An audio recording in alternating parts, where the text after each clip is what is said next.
भगवान राम ने सेवरी को 9 प्रकार की भक्ति बताया है। प्रथम भक्ति संतन कर संगा, दूसर रतिमम कथा प्रसंगा, गुरु पद पंकज सेवा, तीसरी भक्ति अमान, चौथी भक्ति मम गुण गना, करौं कपट तजी गान। मंत्र जाप मम दृढ़ विश्वासा, पंचम भजन सुवेद प्रकाशा, छठ दमशील विरति बहुकर्मा, निरत निरंतर सज्जन धर्मा। सातम सम मोहिमय जग देखो, मोह से अधिक संत के लेखो।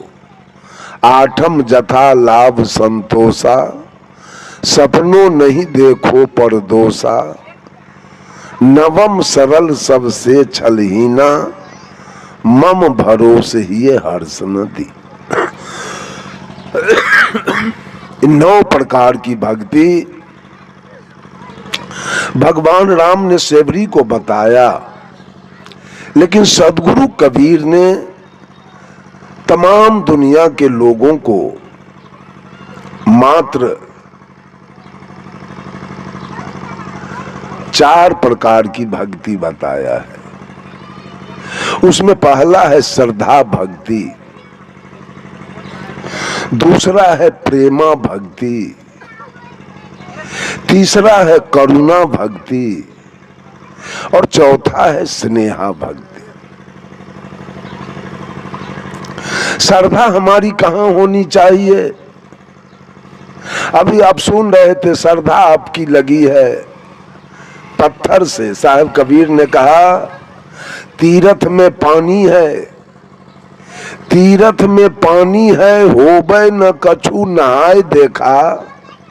और प्रतिमा केवल जड़ है, बोले नहीं बुलाए देखा।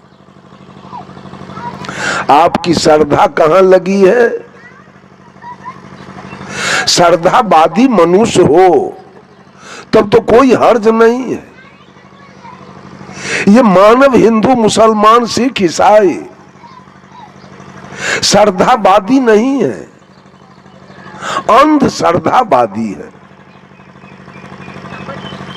और अंध श्रद्धावादी होने का मतलब है कि सारे लोग मिट्टी की पूजा कर रहे हैं, पानी की पूजा कर रहे हैं, अग्नि की पूजा कर रहे हैं, आकाश की पूजा कर रहे हैं, सूरज की पूजा कर रहे हैं, चंद्रमा की पूजा कर रहे हैं। ये अंध श्रद्धावादी लोग हैं। ये मंच अंध श्रद्धा का नहीं, ये मंच शंका का है। ये मंच विश्वास का नहीं है, ये मंच विचार का है। ये मंच अनुमान का नहीं है, ये मंच अनुभव का है। और ये मंच मानने का नहीं है, ये मंच जानने का है। I keep 6 honest serving men, they taught me all I know. मैं कुछ नहीं जानता हूं और अपने पास 6 कर्तव्यपरायण ईमानदार व्यक्ति को रखता हूं। जो कुछ भी मैंने सीखा है इन्होंने ही सिखाया है और इनके नाम है, their names are what, why, who, when, where and how. इनके नाम है क्या, कौन, कहां, क्यों, कब और कैसे। ये शंका आपके जीवन में आ जाए तो जीवन की गाड़ी है वो गंतव्य पर पहुंच जाएगी। लेकिन सारे लोग अंधश्रद्धावादी बन गए। लोगों ने इल्जाम लगाया कि कबीरपंथी किसी को मानने के लिए तैयार नहीं है। क्या कबीरपंथी मां को मां नहीं मान रहा है?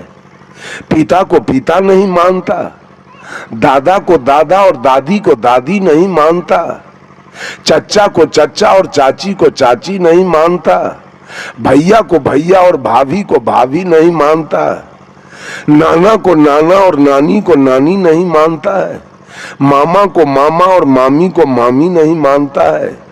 क्या कबीरपंथी मौसा को मौसा और मौसी को मौसी नहीं मानता है? क्या कबीरपंथी धरती को धरती और आसमान को आसमान नहीं मानता है? क्या सूरज को सूरज, चंद्रमा को चंद्रमा, तारा को तारा नहीं मानता है? क्या हवा को हवा, पानी को पानी, आग को आग नहीं मानता है? क्या कबीरपंथी गाय को गाय और भैंस को भैंस, कुत्ता को कुत्ता और गीदड़ को गीदड़, हाथी को हाथी और घोड़ा को घोड़ा नहीं मानता है? क्या कबीरपंथी आम को आम और लीची को लीची, बरहर को बरहर और कटहल को कटहल नहीं मानता है? क्या कबीरपंथी गेहूं को गेहूं, मकई को मकई, धान को धान और जौ को जौ नहीं मानता है? तो क्या कबीरपंथी आपके कहने से गोबर को भगवान माने? आपके कहने से मिट्टी को भगवान माने? आपके कहने से पानी को भगवान माने? आपके कहने से अग्नि को भगवान माने? और आपके कहने से सूरज को भगवान माने? आपके कहने से चंद्रमा को भगवान माने? यही मानना है क्या? ये मानना है क्या? हम सूरज को सूरज मानते हैं, हम चंद्रमा को चंद्रमा मानते हैं, हम तारा को तारा मानते हैं, हम धरती मत बाढ़िए, हम धरती को धरती मानते हैं, हम आसमान को आसमान मानते हैं, हम पानी को पानी मानते हैं, हम अग्नि को अग्नि मानते हैं, हम धरती को धरती मानते हैं और आकाश को आकाश मानते हैं। एक दिन की घटना है, पूज्य गुरुदेव आचार्य श्री धर्म स्वरूप साहब का कार्यक्रम पूर्णिया के इर्द गिर्द में 3 दिवसीय कार्यक्रम चल रहा था। गुरुजी रोज दिन सवेर के सत्र में मठ पर से स्नान ध्यान करके जलपान करके मंच पर जाते थे और शाम के सत्र में मंच पर से उतरे और चले आते थे अपने आश्रम। सवेर में जा रहे थे, मंच पर एक दरोगा विपरीत दिशा से आ रहा था। दरोगा ने गाड़ी को देखा और ऐसे इशारा किया रोकने के लिए। साहब जी ने ड्राइवर को कहा गाड़ी रोक दो। गाड़ी रुकी, साहब जी ने दरवाजा खोला, वो दरोगा आया और साहब जी को चरण छूकर प्रणाम किया और कहा गुरुजी, सुनने में आया कि आपका 3 दिवसीय कार्यक्रम पूर्णिया के शहर के इर्द गिर्द में हो रहा है। विचार किया कि जाऊं जरा सदगुरु के विचार को सुनूं, लेकिन मैं आ नहीं सका। साहब जी ने पूछा क्यों नहीं आए? दरोगा कहा ऊपर का के कृपा। साहब जी कहे ऊपर में कोई रहता है क्या? तो दरोगा कहा आप लोग इसका मतलब ऊपर का को नहीं मानते हैं। साहब जी ने कहा मैं निचला को मानता हूं, मैं ऊपरका को नहीं मानता हूं। तो दरोगा कहा इसका मतलब आप लोग सच्चे साधु नहीं हैं। और वो रामायण का एक चौपाई बोल दिया, जब दरवहु दीन दयाल राघव साधु संगति पाइए। जब भगवान की कृपा होती है तो मानव को साधु की संगति मिलती है। इतने में साहेब जी की दृष्टि दरोगा के होठ पर गया और वो होठ में तंबाकू रखा था। साहब जी ने पूछा दरोगा जी ये होठ में तंबाकू है ऊपरका के कृपा से है कि निचला के कृपा से? कहा नहीं ये तो निचले के कृपा से। कहा मांस भी खाते हो? कहा सो तो हम दारू भी पीते हैं। तो बोलो मांस खाते हो ऊपरका के कृपा से कि अपना कृपा से? कहा नहीं तो अपना कृपा से खाते। दारू पीते हो ऊपरका के कृपा से कि अपना कृपा से? कहा नहीं भी अपने कृपा से। कहा कोई कपार फोड़वा के प्रतिष्ठा लुटवा के कपड़ा फड़वा के जाता है आपके थाना पर FIR लिखाने, आप जो माल पत्ती घूस लेते हो ऊपरका के कृपा से कि अपना कृपा से? कहा नहीं ये भी तो अपने कृपा से। साहब जी ने कहा रे भले आदमी, खैनी खाते हो अपना कृपा से, दारू पीते हो अपना कृपा से, मांस खाते हो अपना कृपा से, घूस लेते हो अपना कृपा से और सत्संग में जाते हो ऊपरका के कृपा से। चल रोड पर से हटो। हटा करके ये ऊपरका वाला बीमारी साहब कबीर ने एक महिला से पूछा, कहो रे सखी एक बात कहूं? सखी एक बात पूछूं? सखी कहती है पूछिए। कहां खसम ठहरायो जी, सखी तेरा दुल्हा कहां रहता है? दुल्हा मीन्स पिया परमात्मा। सखी तेरा दुल्हा कहां रहता है? तो सखी कहती है ऊपर, तो साहब कबीर कहते हैं आकाश में। तो सदगुरु कबीर पूछते हैं दुल्हा आकाश और दुल्हन कहां है? दुल्हा तो आकाश में है या दुल्हन किधर है? पीव आकाश में है और जीव कहां है? कहां है? दुल्हा आकाश पताल में दुल्हन कैसे गछो हम मेटायो जी। दुल्हा हो पंजाब में और दुल्हन हो इस भदसारा में। वो दुल्हा से क्या वो बाल बच्चा होगा इस दुल्हन के? ये दुल्हा से कब भेंट होने वाली है? कब मोहब्बत होने वाला है? परोक्ष में दुल्हा बैठा है, परोक्ष में भगवान बैठा है। मैं तो पूछता हूं बोलने वाले से कि अगर तुम्हारा भगवान परोक्ष में बैठा है ऊपर में, तो 16वीं शताब्दी में मोहम्मद गजनी सोमनाथ के मंदिर पर चढ़ाई किया था और वहां के पंडा पुजारियों को वहां की जनता ने कहा पुजारी जी तैयार हो जाइए, मोहम्मद गजनी आ गया है।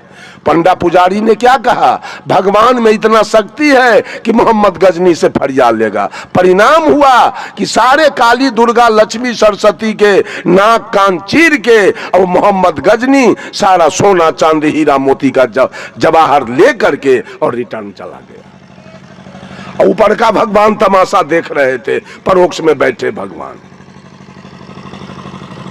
1392 ईस्वी में जब तैमूर लंग दिल्ली के लाल किला पर चढ़ाई किया, 92,000 सेना लेकर आया और 1 लाख हिंदू का सिर काट करके और तब लाल किला पर ईद का नमाज पढ़ा। उस समय ऊपर का कहां बैठा था?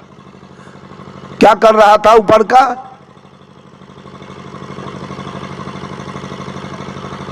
क्यों नहीं युद्ध किया तैमूर लंग के साथ? क्यों नहीं हिंदू को बचाया? ये धर्म धुरंधर लोग, ये धर्माधिकारी लोग, धर्म के ठेकेदार लोग, ये भोली भाली जनता को केवल बलगलाने का काम किया। ऊपर में परमात्मा बैठा है, ऊपर में परमात्मा बैठा है, उसकी पूजा करो तुम्हारा कल्याण हो जाएगा। मैंने कहा सदगुरु कबीर ने भक्ति को 4 कांड में बांटा है। श्रद्धा भक्ति। देवता किसे कहते हैं? देवता कौन है? ये मेरे जीवन में किसका लागत है? इस शरीर पर किसका लागत है?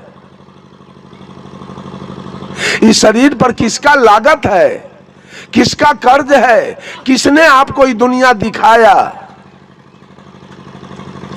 इस सारी दुनिया के बातों को किसने जानकारी दिलाया? किसने आपको पोस पाल के जवान किया? किसने आपको 9 महीना अपने गर्भ में रखा था? वो देवता हमारी मां है। मां, इससे बढ़ के इस सृष्टि में कोई देवता नहीं है मां से बढ़कर। साहब कबीर ने कहा श्रद्धा रखो अपने मां में। इस शरीर में दुर्गा माता का 1 पैसा लागत नहीं है, काली माता का 1 पैसा लागत नहीं है, सरस्वती माता का 1 पैसा लागत नहीं है और लक्ष्मी माता का 1 पैसा लागत नहीं है। वो सारा लागत मेरे मां का है। इसलिए श्रद्धा होनी चाहिए मनुष्य की अपने मां के प्रति। अगर मां नहीं होती तो हम ये दुनिया नहीं देख पाते। अगर मेरी मां नहीं होती तो अभी मैं वैशाली जिला से आकर आपके यहां मंच पर बैठ के बोलता नहीं। ये मेरे मां की कृपा है। कोई भी व्यक्ति अपने कलेजा पर हाथ धर के बोले कि मां से बढ़कर और है कौन? किस देवी देवता का अगरबत्ती दिखाया जाए? किसकी पूजा की जाए? किसने मुझे क्या दिया है? इस पर तो विचार किया जाए। तो विचार करेंगे तो पता चलेगा कि मेरा जीवन मेरे मां का दिया हुआ है।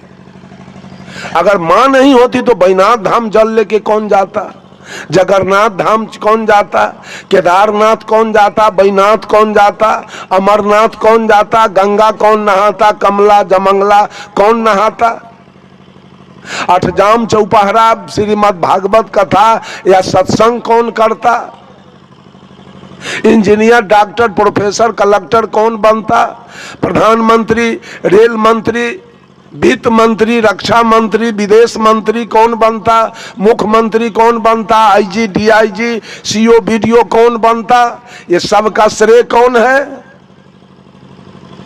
मां। सबका श्रेय मां है। अगर मां नहीं होती तो मैं नहीं होता। इसलिए साहब कबीर की भक्ति है पहली भक्ति, श्रद्धा भक्ति। अपने मां में श्रद्धा रखो, मां की सेवा करो, मां की पूजा करो, ये तुम्हारी भक्ति पूरी हो जाएगी। मां नहीं होती तो ये हाथ कैसे सीधा होता, ये पैर कैसे सीधा होता, ये माथा कैसे गोल होता, ये नाक कैसे खड़ा होता।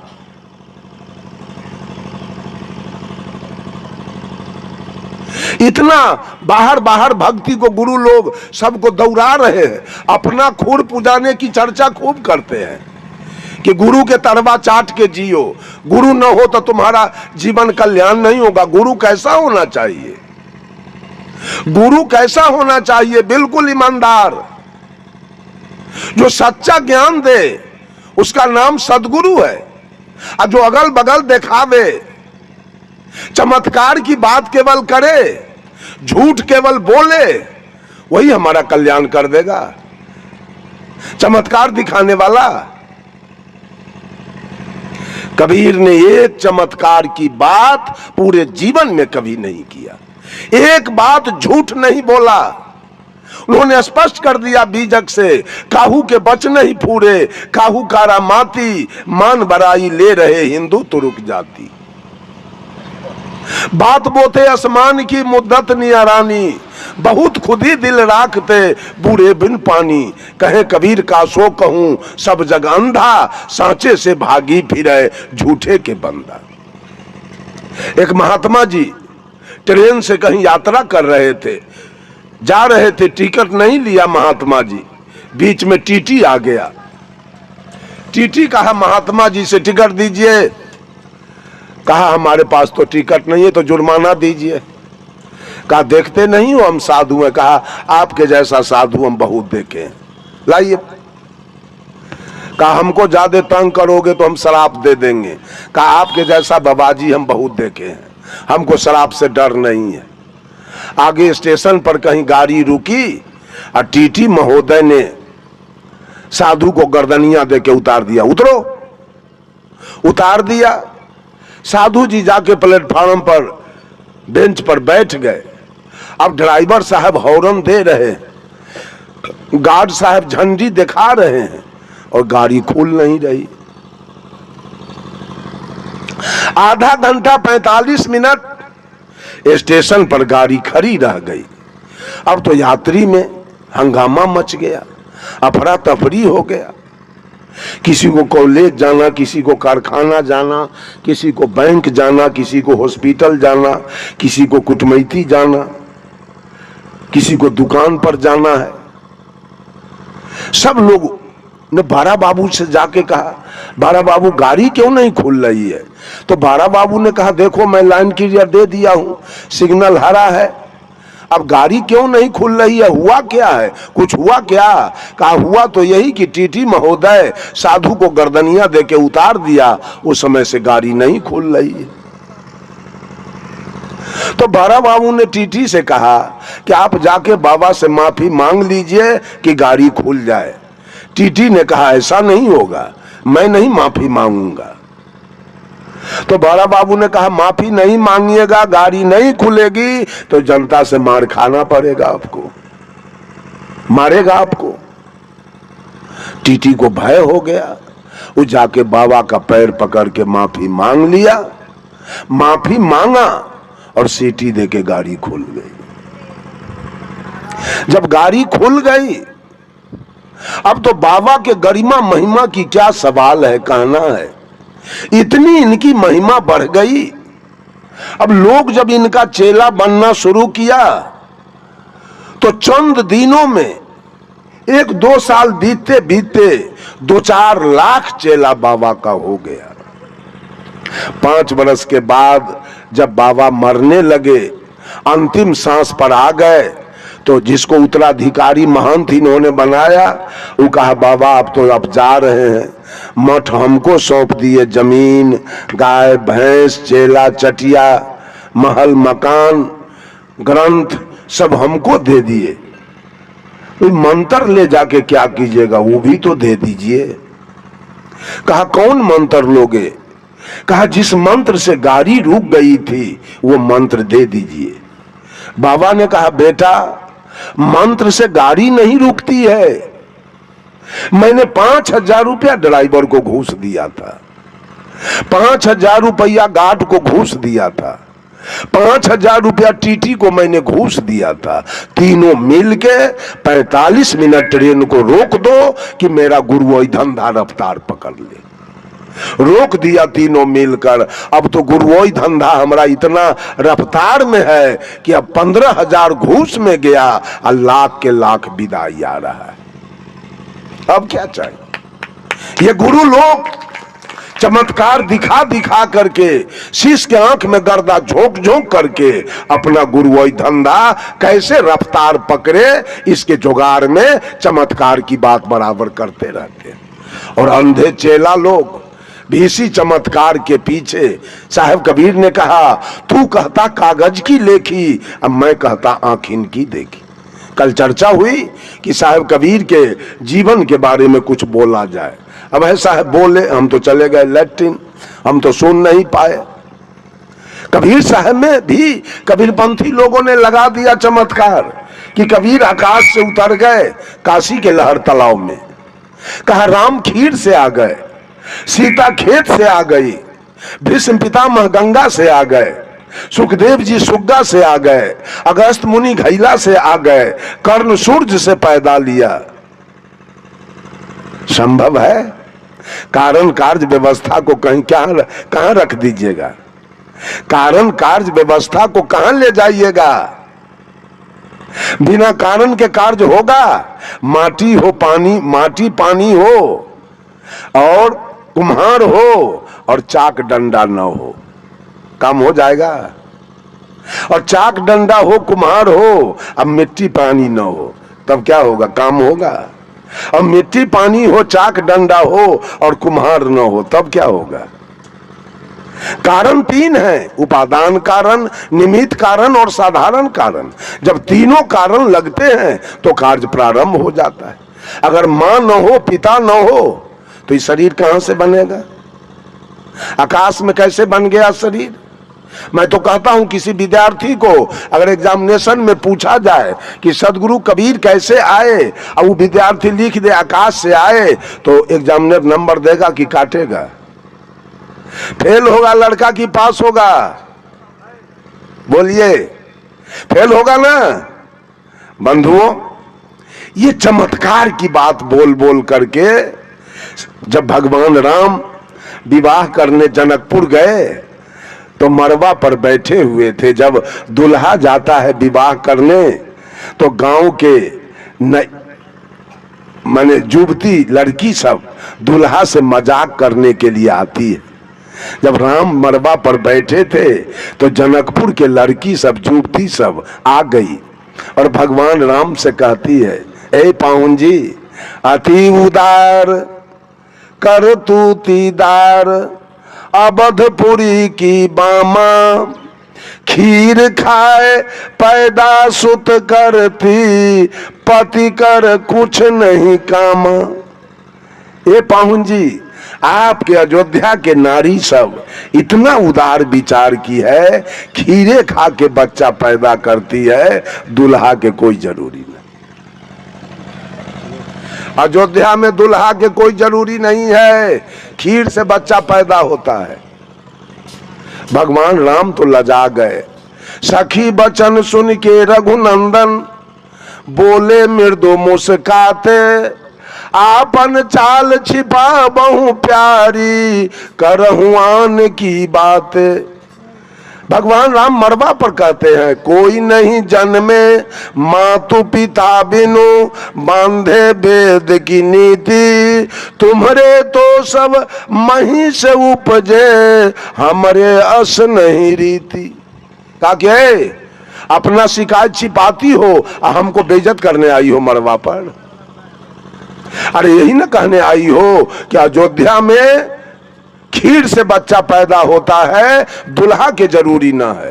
तो हम भी सुने हैं जनकपुर में खेत से बच्चा पैदा होता है, दुल्हन के जरूरी ना है। ये चमत्कार की बात सब, झूठ फूस की बात सब बता बता करके इस भोली भाली जनता के, देखिए अध्यात्म में, अध्यात्म जिसका नाम है उसमें कोई मिलावटबाजी करता है, उसमें कोई झूठ फेंकता है, उसमें कोई गलत बात बोलता है, तो उसके ऐसा गद्दार इस धरती पर कोई नहीं माना जाएगा। क्यों, दूध में पानी मिलाया गया उतना नुकसान नहीं होगा, आटा में चोकर मिलाया गया उतना नुकसान नहीं होगा, घी में डलडा मिलाया गया उतना नुकसान नहीं है, चावल में कंकर मिलाया गया उतना नुकसान नहीं है। लेकिन अध्यात्म में चमत्कार मिलाया गया तो जनता के लिए स्वर्ग नरक का सवाल पैदा लेता है, कल्याण का सवाल पैदा लेता है। ये मिलावटबाजी करने वाले एक नंबर के हत्यारा माने जाएंगे। किसी के जीवन को इन्होंने नुकसान पहुंचाना शुरू किया है। बंधुओं, जरा इस पर विचार किया जाए। मैंने कहा श्रद्धावादी बनो तो मां के प्रति श्रद्धा रखो, इसलिए कि मां का दिया हुआ ये तन है आपका, मां का दिया हुआ ये तन है।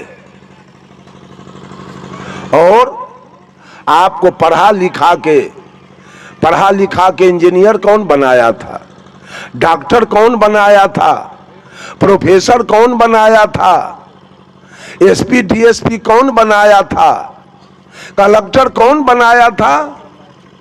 पिता ने।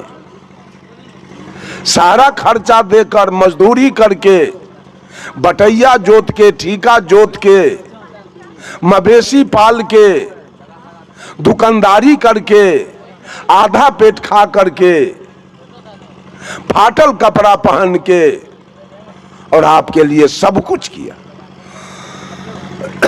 वही पिता ने आपको इंजीनियर, डॉक्टर, प्रोफेसर बनाया। उसी पिता ने आपके लिए जमीन खरीदा, उसी पिता ने आपके लिए महल मकान बनाया, उसी पिता ने आपके लिए गाड़ी घोड़ा खरीदा, उसी पिता ने आपके लिए गाय भैंस खरीदा, और उसी पिता ने आपका विवाह शादी कराया। आज बेटा किसका पूजा कर रहा है, किसका लागत है मेरे जीवन में? गौर कीजिए, मेरे जीवन में किसका लागत है, किसकी पूजा होनी चाहिए? साहब कबीर ने कहा पिता की सेवा होनी चाहिए, मां की सेवा होनी चाहिए और पिता की सेवा होनी चाहिए। ये दोनों का लागत मेरे जीवन में है। मां ने तन दिया है और पिता ने धन दिया है। और तीसरा, हम मांस खा रहे थे, मछली खा रहे थे, ताड़ी दारू पी रहे थे, गांजा भांग पी रहे थे, बीड़ी सिगरेट पी रहे थे, हम चोरी बेईमानी दलाली घुसखोरी कर रहे थे। कि क्या बाजार लगाया बुरा है?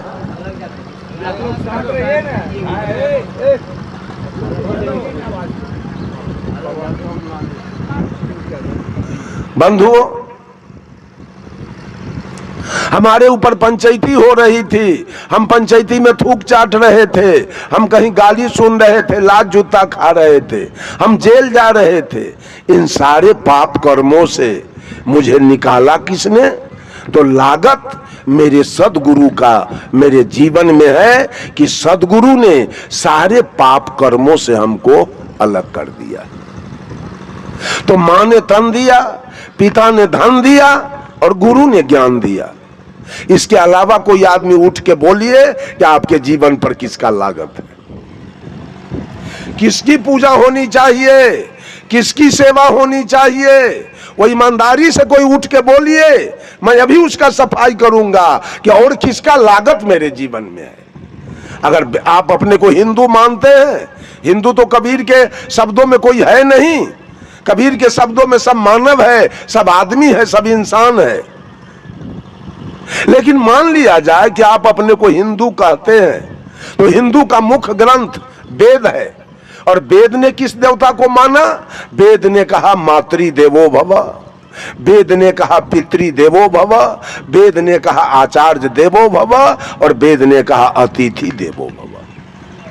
वेद ने नहीं कहा राम देवो भव, कृष्ण देवो भव, महादेव देवो भव, दुर्गा देवो भव, काली देवो भव, हनुमान देवो भव। वेद ने नहीं कहा, वेद ने कहा मातृ देवो भव, माँ सबसे बड़ी देवता है। और तब कहा पिता, इसलिए कि माँ का लागत ही जीवन पर 12 आना है और पिता का लागत 4 आना है, इसलिए हर जगह से माँ को आगे कर दिया गया।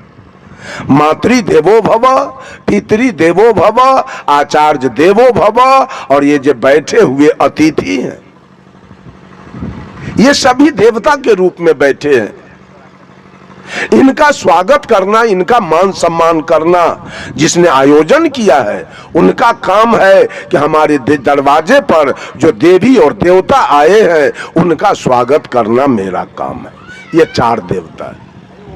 विवेकानंद जी ने तो 2 देवता और बढ़ाया, विवेकानंद जी 2 देवता और बढ़ा दिया, मूर्खो देवो भव और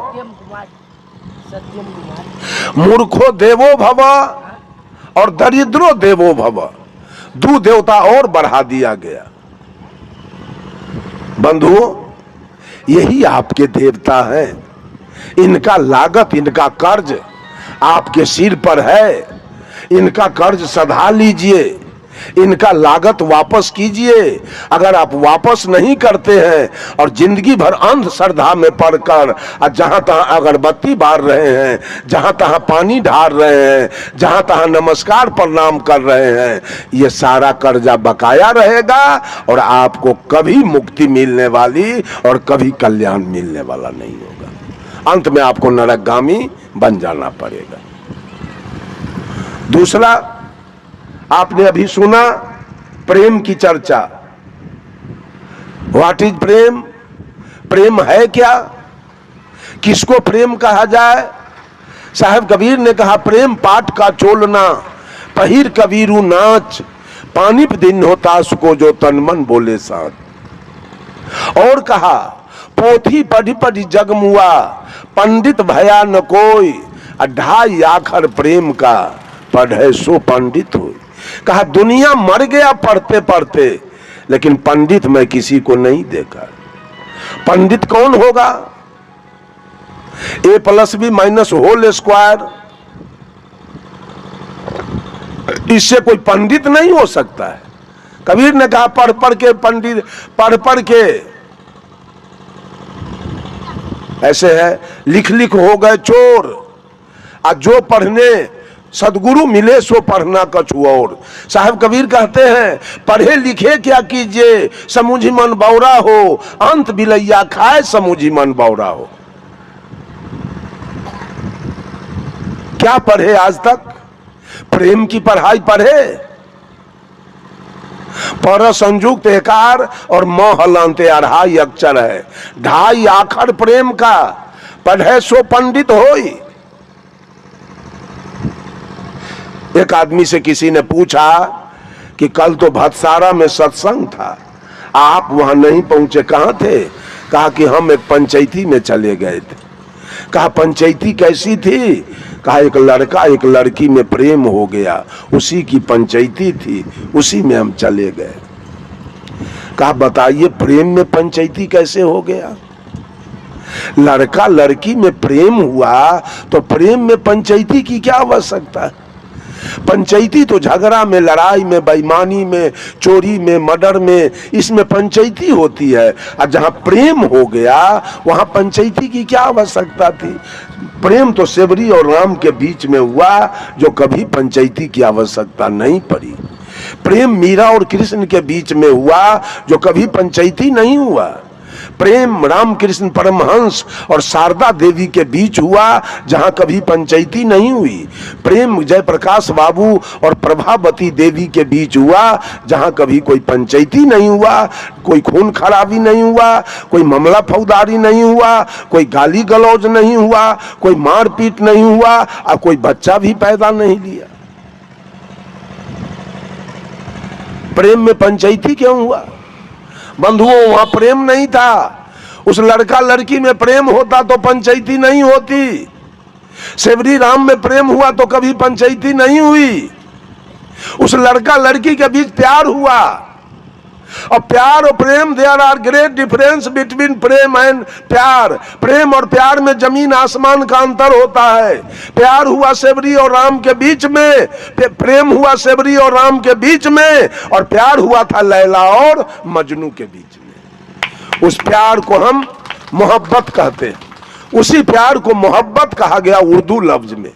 वहां पंचायती होगी। लड़की फंस गई है लड़का के मोह में, लड़का फंस गया है लड़की के मोह में। जहां प्यार होगा, जहां मोहब्बत होगा, वहां पंचायती होगी। जहां प्रेम होगा, वहां पंचायती की कोई आवश्यकता नहीं है। और प्रेम होता है आत्मा से आत्मा का मिलन का नाम प्रेम है, और देह से देह के मिलन का नाम प्यार और मोहब्बत है। का साहब कबीर कहते हैं, मानव से प्रेम करो, माता पिता गुरु अतिथि में श्रद्धा रखो, और मानव से प्रेम करो। ये मानव प्रेम के पात्र हैं। जहां कोई विकार न हो, प्रेम निर्विकार हो, निर्मल हो, पावन हो, पवित्र हो, शुद्ध हो, ऐसा प्रेम करो।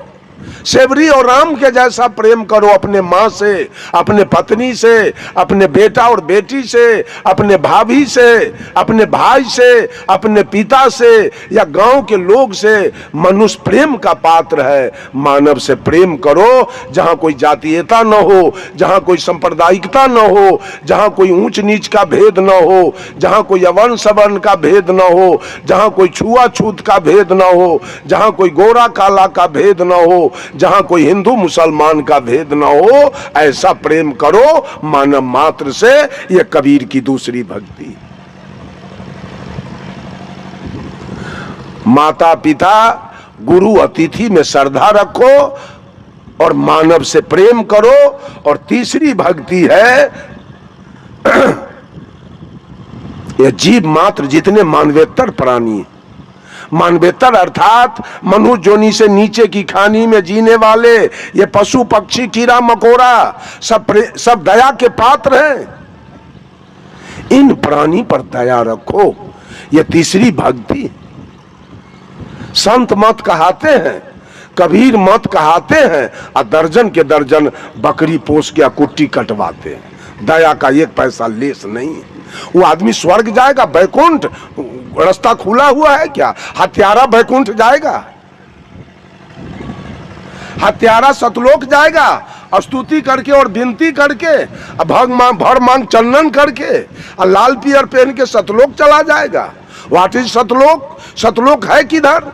साहब कबीर ने कहा, नर तू पार उतर कहाँ जई हो, आगे पंथी पंथ न कोई, कुछ मकान न पई हो। आ कहे कबीर सुनो भाई साधो, जहाँ के पौध तहीं ठहरई हो। अनजाने को स्वर्ग नरक है, हरि जाने को नहीं। आ जही डर से सब लोग डरत हैं, सो डर हमरे नहीं। दिल में दया का एक पैसा नहीं।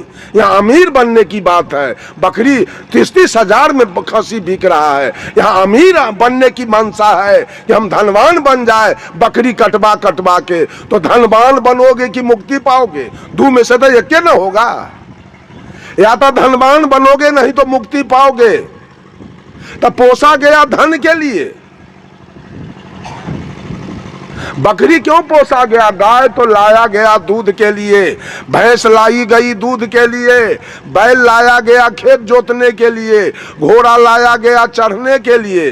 अब बकरी क्यों लाई गई?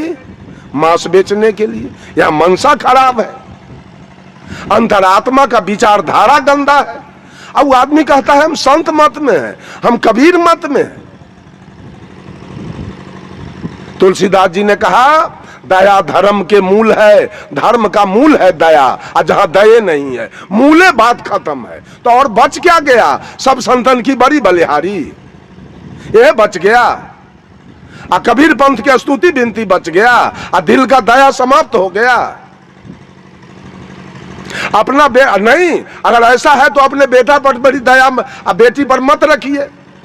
आप अपने बेटा बेटी पर से भी दया हटा लीजिए। औरतों के पास माया होती है लेकिन दया का पूरा अभाव। एक जगह हम बैठे थे, वो बुढ़िया बकरी माने बच्चा देते देते बेचारी बुढ़ा गई। अंत में जब वो बच्चा देने लायक नहीं रह गई तो घर भैया कसाई के हाथे बेच लिया। हम उस जगह बैठे हैं, कसैया जो बकरी को ले के चला तो बकरी वाली कहती है, जा है लक्ष्मी बड़ा दाल। बट पापी कहाँ के थे, लक्ष्मी इनको बड़ा धार दिया। अंत में इतना बेचने से इसका पेट नहीं भरा, बच्चा कटवाने से, तो अंत में बुढ़ियों के गर्दन कटवा रही है। और लक्ष्मी बड़ा धार ला। ये औरत के पास कितना ज्ञान है, कितना बुद्धि विवेक है, इसका माया कहाँ कितना है, और दया इसके अंदर से कहाँ चली गई। एक पैसा दया का लेस नहीं है। धनवान बनने की लालसा है कि बकरी पोस के हम धनवान बन जाएंगे। खून के पैसा से और गर्दन के कट्टी के पैसा से कोई धनवान बन जाएगा? कोई नहीं बनेगा। वो धन गलेगा, वो धन गलेगा, बढ़ेगा नहीं किसी कीमत पर, चूंकि गर्दन कट्टी का पैसा है।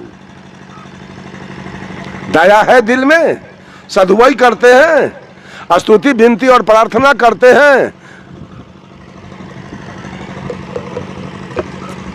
हेलो, और मुक्ति पाने की बात करते हैं। जब देवव्रत ने जब हंस को मारा था, हंस गिर गया, तीर लगा, हंस गिरा, हंस को किसने उठाया? सिद्धार्थ गौतम ने उस हंस को अपने गोद में उठाया, अब धीरे से उसका तीर खींच के और मल्हम पट्टी करके अपने गोद में रखा था। हंस थर थर कांप रहा था डर से। देवव्रत दौड़ के आया, भैया, चचेरा भाई थे दोनों, भैया ये हंस मेरा है, मैंने इसको मार के गिराया है, हंस मुझे दे दो। सिद्धार्थ गौतम ने कहा, भैया मारने वालों से ज्यादा अधिकार है बचाने वालों का। मैंने इस हंस के प्राण की रक्षा की है, मैं हंस नहीं दूंगा। दोनों भाई में झंझट होने लगा। कहा तो एक काम करो, पंचायती बैठाओ और फरियालो कि हंस किसका होगा। सौभाग्य देखिए, पंच में सिद्धार्थ गौतम के पिताजी राजा सुदोधन को पंच माना गया। एक तरफ भतीजा है और एक तरफ बेटा है, और पिताजी पंच बन गए। देखा कि अगर भतीजा के पक्ष में जाता हूं तो बेटा कहेगा पप्पा भतीजा का पक्ष ले लिया, अगर बेटा का पक्ष लेता हूं तो भतीजा कहेगा बड़ा पप्पा बेटा के पक्ष में भाग गया। अभी संकट है यहाँ। एक उपाय सूझा सुदोधन को, कहा कि देवव्रत सामने खड़ा हो जाओ। दूरी तय करके खड़ा करा दिया, और इधर भी दूरी तय करके सिद्धार्थ गौतम को खड़ा करवा दिया। अब दोनों का दूरी नाप करके और बीच सेंटर में उस हंस को रख दिया गया। और सुदोधन ने कहा, हंस जिसके तरफ जाएगा हंस उसी का होगा। बोलिए आप लोग, हंस किधर जाएगा? हंस सिद्धार्थ गौतम की तरफ चला गया। ताली बज गई और हंस सिद्धार्थ। एक एक प्राणी, जब बकरी चराने वाला चरवाहा बकरी को खोलता है चराने के लिए तो बकरी आगे भाग जाती है, चरवाहा पीछे पड़ जाता है। लेकिन उसी बकरी का रस्सी आप जरा कसैया के हाथ में दे के देखिए, कसैया आगे खींच रहा है, अब बकरी चारों पैर पीछे खींच रही। ये दुनिया में एक एक जीव प्रेम का भूखा है, लेकिन मनुष्य चूंकि निर्दयी हो गया इसलिए सारे जीव डर रहे हैं। मैं मठाही मठ पर था, वहां 2 कौआ आता था रोज, और कौआ कितना होशियार था, दोसर कुछ देते थे तो नहीं खाता था। उसको चाहिए केरा पका हुआ और नहीं तो छाली दही। उसके लिए हम केरा खरीद के लाते थे, उसके लिए दही बचा के रखते थे। जो टाइम पर दोनों आता था, दोनों को दही दे दिए न तो केरा दे दिए, दोनों खा के चला, मेरे निकट में आ जाता था धीरे धीरे। वो सोचता था ये मुझे नहीं मारेगा। एक दिन तो एक जगह खोता में 2 पंडुक 4 गो अंडा दिया। लड़का सब उधेर बुन में लगा था। मैंने कहा सुन लो, जो अंडा को छुएगा वो रात में मर जाएगा, सुतले रह जाएगा। डर से कोई नहीं छुआ। 1 2 दिन 4 दिन में बच्चा हो गया। कहा कि बच्चा हो गया, हम बच्चों छुएगा वो सुतले रह जाएगा, कोई नहीं छुआ। हमको कहा आप चल के देखिए। मैं गया तो बच्चा को झांप करके उसके मम्मी पापा बैठे थे। हमको देख के तो उड़ जाना चाहिए, लेकिन दोनों में से कोई नहीं उड़ा। मैं दोनों को हाथ से उठा के अलग रख के बच्चा को खिला लिया और फिर दोनों बूढ़ा बूढ़ी को मैं खोता में रख दिया। फिर कल गए तो नहीं उड़ा। वो जान रहा था ये आदमी हमको मारने वाला नहीं है। आज तक मैं एक चींटी को नहीं मारा हूं। आज तक 65 बरस का उम्र मेरा बीत रहा है, ना आज तक मैं कभी मंदिर गया और न मैं आज तक किसी चींटी को मारा, और नहीं आज तक कोई दुर्व्यसन खाया, न किसी का चोरी दलाली किया, और नहीं कहीं सत्संग में गए तो साटाबाजी किया, और न किसी के बहू बेटी पर बुरा नजर डाला। अब मंदिर भी कभी नहीं गया। मैं गुरु के बताए हुए, आचार्य प्रवर धर्म स्वरूप साहब के बताए हुए मार्ग पर चलता हूं। किसी का कोई आज तक गड़बड़ी मैंने नहीं की। और मंदिर जाने वाले, पूजा करने वाले एक से एक गलत काम करते हैं, इसलिए कि भरोसा है मंदिर का, भरोसा है देवी देवता का। लेकिन आचार्य जी ने मुझको कहा इतना ईमानदारी से किशनगंज में कि हे रमाशंकर साहब, मेरा भरोसा भी मत कीजिएगा, भरोसा अपना, भरोसा अपना। आज गुरु गुरु गुरु पढ़ते पढ़ते सब बेकल है। गुरु बैकुंठ ले जाएगा आपको, हैं? डोरी धरा के ले जाएगा आपको बैकुंठ में। भरोसा हटा लीजिए। भरोसे वाले व्यक्ति कायर होते हैं, डरपोक होते हैं, और नहीं तो अहंकारी होते हैं। जिसका बाप दरोगा है, जिसका बाप एसपी डीएसपी है, वो किसी के बेटी का इज्जत लूट लेगा। कहेगा हमको कौन क्या बिगाड़ेगा, मेरा बाप एसपी है, मेरा बाप दरोगा है, FIR होगा नहीं। वो आदमी किसी का मर्डर कर देगा, और नहीं तो वो आदमी बिल्कुल कोढ़ी हो जाएगा, काम नहीं करेगा। बाप कमाते हैं, हम क्यों कमा के खाएंगे। वैसे भगवानवादी लोग या तो अहंकारी हैं और नहीं तो कायर हैं, डरपोक बन के जी रहे हैं। हम न कायर हैं और न हम अहंकारी हैं। हमको किसी का भरोसा नहीं है, अपने भरोसा पर। साहब कबीर ने कहा रे बंदे कर ले आप निबेरा। अपना भरोसा पर चलता हूं और एक एक पैर उठाता हूं कि कहीं कर्म का परिणाम न भोगना पड़ जाए। एक एक पैर ऐसा उठाता हूं कि कहीं गलती न हो जाए, किसी को हमसे दुख न हो जाए और उसका परिणाम न कहीं हमको भोगना पड़ जाए। बंधुओं, 12 बज गया है और आज समय पर तो बहुत आक्रमण हो गया। 11 बजे का समय था। मैंने अखंड साहब से कहा था कि इस सत्र में हमको छोड़ दीजिए, आप ही लोग 11 बजे तक करके और समाप्त कर दीजिए। लेकिन कुछ लोगों ने कहा नहीं, आपको भी चलना है, तो हम आए। 12 बज गया है। इन्हीं चंद शब्दों के साथ मैं अपने वाणी पर विराम देता हूँ। फिर दूसरे सत्र में, फिर कल तीसरे सत्र में, फिर कल चौथे सत्र में मैं आपके बीच आऊँगा और कबीर के और आचार्य श्री धर्म स्वरूप साहब के विचार को आपके सामने रखूंगा। बोलिए सदगुरु। मैं यतीन्द्र दास, जी हाँ, जिन्हें आप यतीन्द्र साहब के नाम से जानते हैं।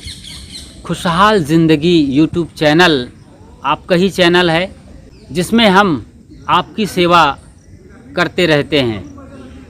खुशहाल ज़िंदगी चैनल का मकसद है कि आपको भीतर से मजबूत कर जो ज़िंदगी की खुशहाली है वहाँ तक हम पहुँचा सकें। वरना ज़िंदगी में कितने दुख और तकलीफ़ हैं, कितनी मुसीबतें हैं, मारा मारी हैं, ये आप अच्छी तरीके से जानते हैं। ये सब होती रहेंगी। इन सब के बावजूद आपका माइंडसेट, आपका फोकस कहाँ होना चाहिए? जो आनंद है, जो पॉजिटिविटी है, जो प्लस पॉइंट है, उस पर नज़र रखो। आप जब तक माइनस पॉइंट पे नज़र रखोगे, दुख में, पीड़ा में, हताशा में, निराशा में रहेंगे, उसके गर्त में जाते रहेंगे। सुनिए इस प्रवचन को और भीतर से मजबूत होइए, मानसिक तौर से मजबूत होइए। केवल आप हाथ जोड़ने वाले, गिड़गिड़ाने वाले मत बने रहिए। वो भी करिए शुरुआती दौर में, लेकिन आगे आप भीतर मजबूत होइए। आपके भीतर जो परमात्मा बैठा है उसकी कब फिक्र करेंगे, उसे कब जानेंगे? जो सब कुछ बता रहा है, दिखा रहा है, जिनकी वजह से ये पूरी दुनिया है आपकी, वो निकल जाए तो आप सिर्फ माटी के ढेले हैं। ये पूरा प्रवचन अंत तक देखिए, समझिए और इस बात को महसूस करिए कि आप कौन हैं। आप अपने को भूलकर कहाँ धोखे में जा रहे हैं।